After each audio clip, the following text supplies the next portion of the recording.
Amigos, me encuentro en el Círculo de Bellas Artes, donde esta semana hemos venido a conocer a Pipo Romero, que viene a presentarnos un disco. Son poquitas canciones, a mí me ha sabido a poco, lo tengo que decir, pero estoy seguro de que tiene un montón de ases en la manga y que cuando le veamos en concierto dentro de muy poquito, pues nos va a sorprender no solamente con estas canciones, sino con un repertorio chulísimo que sé que tiene. Pipo Romero, muy buenos días, ¿cómo estás? Muy buenos días. Ahí para responderte así de primera al porqué de lo de las canciones, yo intento hacer como la obra entera como muy cuidada y sobre todo en minutaje, teniendo los 40 minutos como todos mis discos, realmente es lo que dura la mayoría de los discos. Lo que pasa es que sí hago siempre 7 cortes. Las canciones pues son un poquito más largas, pero creo que se ha compuesto de una manera para que sea tan llevadero que se pasa volando, eso sí. Pues sí, te tengo que decir que sí, que en este caso, como se suele decir, ¿no? Menos es más. Totalmente. Oye, es un disco que además es si no me equivoco, el tercero de tu carrera. ¿Cómo ha sido el proceso? Porque es un disco que es una amalgama de muchas cosas. Hay guitarra con cuerdas de acero, hay ritmos incluso latinoamericanos, hay flamenco, hay una amalgama de cosas que consiguen esa magia que tú haces, tener una homogeneidad fantástica. Pero ¿cómo fue el arranque? ¿Cómo fueron los inicios de empezar a trabajar en él? Bueno, la idea es totalmente continuista con respecto a los dos discos. El leitmotiv y el motor de esto, a grandes rasgos, es hacer folclore español y los folclores de ida y vuelta de España con Latinoamérica, de hacerlos con la guitarra acústica en vez de con la tradicional guitarra de nylon, o sea, la flamenca, clásica o criolla, dependiendo el sitio del mundo. Y darle pues ese enfoque particular, ¿no? Ahí que llevo dentro. Hay incluso un homenaje, ¿no?, a tu padre. Esa primera canción casi se la dedicas a él, ¿no? Bueno, y sin el casi. Está dedicada, de las cosas que nunca dije. Es muy curiosa porque bueno, mi padre se fue de manera como inesperada, se fue rápido. Siempre cuando alguien se va de esa manera siempre se te quedan cosas en el tintero que no dices, y entonces pues decidí hacerle un paso doble, pero con un punto irónico. Yo soy de Cádiz, él no era de Cádiz y aunque vivía allí no le gustaban los carnavales, que al fin y al cabo la mayoría de las coplas de carnavales se cantan a ritmo de paso doble, y yo siempre decía que si él hubiera escuchado más carnaval hubiera sido una persona muy feliz, porque era una persona como muy seria, ¿no? Y entonces ese paso doble sinfónico, por cierto, que a él le gustaba mucho el clásico, le añadí lo que es la parte rítmica. Está llevada con caja y bombo como si fueran las chirigotas del carnaval de Cádiz. Tiene ese punto irónico, gracioso que le mandé, pero nada, seguro está orgulloso de la canción. Seguro que sí. Además, como la música no tiene fronteras, tampoco tiene dimensiones. O sea, ahí donde llega. Te quería preguntar por el título, por una palabra japonesa que significa razón de ser, razón de existir. ¿Por qué decides ponerle este nombre a este tercer disco y no se lo pones a otro anterior? Claro. El Ikigai, explicado así a grandes rasgos, es una filosofía japonesa que proviene de la región de Okinawa, que da la casualidad de que son los más longevos del mundo. Y bueno, o sea, más o menos es difícil de explicar en castellano, pero es más o menos como buscar la felicidad mediante el hacer, y que ese hacer sea bidireccional, que aporte algo a ti y aporte algo al mundo. O sea, que te llene, que te alimente por todos los sentidos, es decir, que también puedas llegar a vivir de ello, pero que puedas dejar un poco de huella en el mundo. Es una filosofía, un sentido de vida, un norte. La música hoy en día está muy complicada, la música instrumental está más complicada todavía, y la música instrumental sin etiquetas como la mía, en la que tú mismo te tienes que construir tus propias carreteras para circular, porque ni siquiera existen las playlists en las plataformas en las que puede sonar, es decir, luchar contra todos y contra todos, encima que vamos buscando la difusión de la música por encima del ego, pues se hace tan complicado que después de una pandemia, si sacaba este disco para adelante, era porque realmente era mi Ikigai. Jolín, me identifico con muchas de las cosas que dices, porque yo también me dedico a esto de la música instrumental y hay un montón de cuestas arriba y de curvas cerradísimas que te aferras a algo, como tú dices, a una filosofía que te fortalezca como creador, o te vienes abajo, ¿no? Anímicamente, a veces que dices, joder, ¿para qué hago yo esto, no? No sé, en ese caso yo sé que en tu caso no pasa, porque tú ya llevas ahí un bagaje, ya tienes un... pero... No, pero da igual, la gente tiene que ser consciente, no lo de contar exagerar lo bonito y la grandilocuencia de los mundos de hoy, eso vamos a dejarlo para las redes. En este tipo de medios está más para la verdad. Sí. Y si contamos la verdad, pues no hay que decir que todo es súper bonito. Ahora mismo la música se mueve por unos canales que pues son oscuros. Son oscuros. Sí. Tú te metes en plataformas digitales y te van a decir los temas que gustan o molan o no, o son buenos o no, entre comillas, dependiendo de una persona que lo elija, de un algoritmo o de algo informático que te lo está diciendo, dependiendo si sacan las canciones una por una. Pues tienen posibilidad algorítmica de entrar en listas que después esos son los que cuando la gente entre en tus cosas va a ver la número 1. ¿Por qué? ¿Porque le gusta a la gente? No, porque lo ha dicho un algoritmo. Entonces ya llega un momento que hay que olvidarse de las cifras, hay que agradecer lo que tengas, es decir, por lo menos he llegado aquí, e intentar llevarlo para adelante como sea, ganarse la vida con el proyecto como sea, e intentar hacerlo de verdad desde el punto de corazón, y en esta hora hay corazón. Pues vuelvo, antes lo he dicho, está por encima el plano melódico, está por encima del ego del instrumentista, y creo que me siento, una de las cosas en las que me hincho el pecho en la composición es que intentamos y se ha conseguido conseguir escenas melódicas entendibles para cualquier persona, porque muchas veces el propio instrumentista, el concertista, sobre todo de guitarra, le pierde su sapiencia al sobreintelectualizar las obras. Y creo que esto es un disco que puede escuchar cualquiera en cualquier momento. ¿Cuándo empiezas a trabajar en Ikigai? ¿Cuándo empiezas a ponerte con la sensación de que voy a hacer un disco?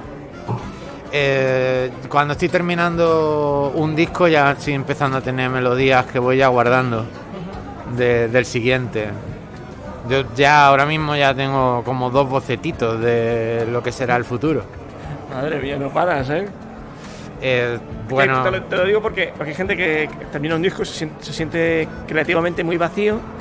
Me voy a tomar por lo menos un año sabático entre conciertos y esas cosas, y ya luego me encierro y a ver qué sale. Pero tú en tu caso no.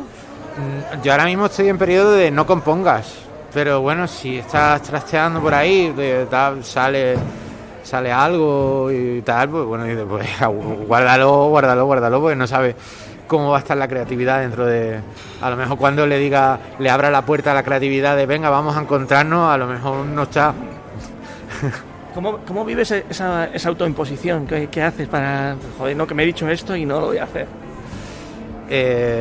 Bueno, al final esto tienes que tener la disciplina de un bailarín.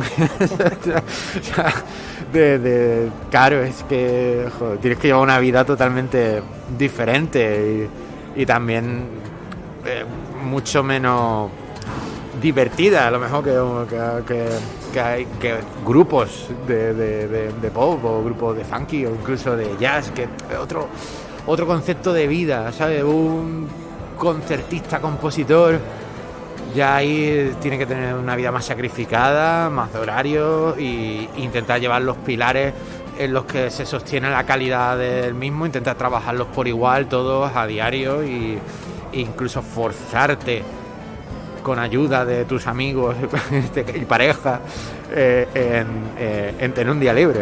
de vez en cuando. Oye, cuando escuchamos Ikigai, ¿a qué tenemos que prestar atención para captar lo que tú has querido que ese disco signifique para la gente? Qué guay esa pregunta.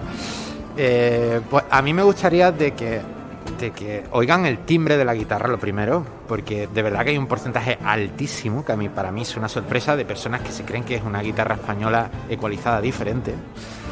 Pero hemos hecho un trabajo de dulcificación de la acústica a unos niveles muy grandes, porque debería sonar mucho más estridente, más metálica y más dura al oído. Pero me gustaría que escuchasen el trato de la guitarra, la cercanía, pues la hemos dejado como corta de efectos, que parece que está ahí contigo en el salón, que lo escuchen con cascos, que se pongan los cascos y que vean cómo entran y cómo salen los instrumentos para ofrecer con sinceridad verdad y esa melodía a la que tanto ya he nombrado en los diferentes temas, que vamos dando un montón de colores y un paseo por el mundo para al final intentar mejorar el día de las personas. ¿Por qué elegiste para este disco una guitarra acústica y no la guitarra española tradicional? Porque yo hice la carrera con guitarra eléctrica, entonces estaba más relacionado con la cuerda metálica y bueno, cuando empezamos no teníamos ni un espejo donde mirarnos, no sabíamos ni cómo hacer las cosas. Yo tenía las melodías en la cabeza, los conceptos, las cosas, pero ni siquiera sabíamos ni cómo íbamos a abordar esto desde el punto de vista de producción, de sonorización. Era muy, muy complicado. Al final nos hemos tenido que pegar una investigación de 7 años en el que al final llevo una guitarra muy especial, llevo unas cuerdas muy especiales, hacemos una producción muy especial y al final es como la carretera. Nos hemos construido la carretera, los restaurantes, la vegetación que va por los lados, y todo. Lo hemos intentado crear un mundo entero. Y bueno, pues al final nadie estaba haciendo esto. Nadie estaba defendiendo el folclore español con este instrumento. Y ya que te lanzas, ya que pues era ilusionante emprender un camino desierto. Pues sí, la verdad que sí, que además uno cuando vas abriendo o vas caminando por esos derroteros, uno piensa, bueno, no sé si en tu caso ha pasado, ¿no? A ver si viene alguien detrás y reivindica también esa forma de entender la música y por lo menos no me siento como un bicho raro, no sé si te has sentido un bicho raro haciendo eso. Bueno, pues habrá alguien que le guste, alguien que no le guste, pero ahí estoy solo por el camino. Ya hay gente. Sí. Ya hay gente. Yo ya voy localizando gente ya que va haciendo ahí cosillas parecidas. Pero nada, perfecto. Si realmente lo más importante de verdad está en lo que sienta la gente al escuchar las canciones y que también la guitarra está preparada para que casi todas las voces, o sea, el 90% de la información en las voces que suenan ya están en la guitarra. O sea, el violín, la mayoría de las cosas que hace el violín te las va a encontrar las notas más agudas. En la flauta es lo mismo, el bajo hace notas súper parecidas a mis bajos, o sea, solamente hay una guitarra y esto está hecho así, aunque complica muchísimo la obra, para que cuando tú vengas a mis conciertos y hay 2 formatos, o con la banda o con guitarra sola, cuando vengas a los de guitarra sola sientas casi lo mismo que escuchando el disco. Qué maravilla. Oye, ¿cuál ha sido la parte más difícil de hacer de este Ikigai? La que tú has tenido ahí que sudar tinta y a ver cómo resuelvo yo esto. La mezcla ha sido muy complicada y sobre todo pensando en la mezcla de los demás. Dice, pues, porque ya no tienes que mezclar un disco para que suene bien en el estudio, sino pensando dónde escucha la gente. Ya que la gente, el 90% de las personas, me atrevería, perdón por lo atrevido de soltar cifras aquí como verdades lapidarias, pero es cierto, pues yo lo digo por la cantidad de reproductores estéreos o monos que te encuentras en las tiendas especializadas. Entonces nos enfrentamos a una sociedad que ahora mismo escucha la música en mono. Entonces mezclar un disco es ultra complicado, porque cuando después lo escuchas en un sistema mono desaparecen cosas y tienen importancia cosas que no las tenían y viceversa. Entonces este disco está mucho más mono mezclado, no está tan abierto como lo hemos hecho anteriormente, y jugamos más con la profundidad para que escuches donde lo escuches, haya como una calidad media de que dices, vale, va a sonar. En mis discos anteriores, si lo escuchaba en un estudio, dices, wow, cómo suena esto. Pero a lo mejor lo escuchaba en un altavoz Bluetooth y no sonaba la guitarra, ¿no? Entonces es lo que sobre todo hemos ido pensando en algo global, de que hay una media de escucha buena. Pero qué faena, ¿no? Porque a lo mejor el disco no suena como tú querías cuando empezaste a trabajar en las primeras canciones, en los primeros bocetos, ¿no? Porque Sí. ¿cuándo vino este concepto de decir, bueno, a ver, vamos a poner que suene como la gente no escucha la música como tendría que escucharla? ¿Cuándo decides? No, o sea, tú vas a pasar a una habitación en la que yo te voy a enseñar unos cuadros que hay en mi exposición, pero simplemente te los he colocado de otra manera. Ya está. Es que no hay que quitarse un poco el exceso de lo que tú quieres y pensar también un poco en la gente, y no pasa nada. Se coloca un poco más mono, sigue sonando bien. Ya para gente un poco más profesional en la música o tal, que le pueda decir de respuesta, hemos jugado más con la profundidad que con el concepto panorámica de izquierda a derecha. Cuando te pongas los cascos y oigas cosas más de la izquierda, más con la derecha, pues hemos jugado más con la profundidad, con cercanía, lejanía. ¿Dónde estás en redes sociales? ¿Dónde te podemos encontrar para ir viendo por dónde vas a ir girando? Pues a ver, me podéis encontrar en @PipoRomeroGuitar, tanto en Instagram como en Facebook, o en mi web piporomero.com. Ahora hacemos conciertos de presentación a guitarra sola en el Club Matador el 27 de abril. Tenemos ahora muchas fechas internacionales por verano que todavía no podemos confirmar, y a final de año sí que iremos presentando el disco ya con banda, porque ahora me voy a dedicar a lo que es recorrer a guitarra sola. Y también hago muchos conciertos sorpresa en Madrid para gente de Instagram. ¿Ah, sí? De que lo aviso en plan 5 días antes y para 30 personas. Son conciertos que hago sin sonido, simplemente con la guitarra a pelo en una cueva.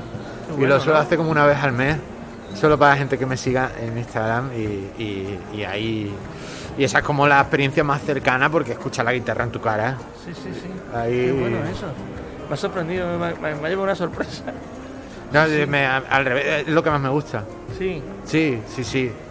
Yo, en eso no hay técnico de sonido en el mundo que mejore la naturalidad de un instrumento. Y el recinto, sobre todo, si es así. Claro, o sea, al final las cosas delante tuya es como mejor suenan, y cuanto más volumen tengan, más deficiencia adquiere el sonido, más ecualización, y a más ecualización, más pérdida de armónicos, o lo que, dicho el lenguaje un poco más sencillo, pérdida de la personalidad del instrumento. Pues Pipo, ha sido un gusto conocerte, charlar contigo y que nos presentes Ikigai, que yo me voy a apuntar a esa filosofía de vida tuya. Digo, esto no es mía, es de los japoneses y les va súper bien. Bueno, un abrazo fuerte, gracias. Gracias.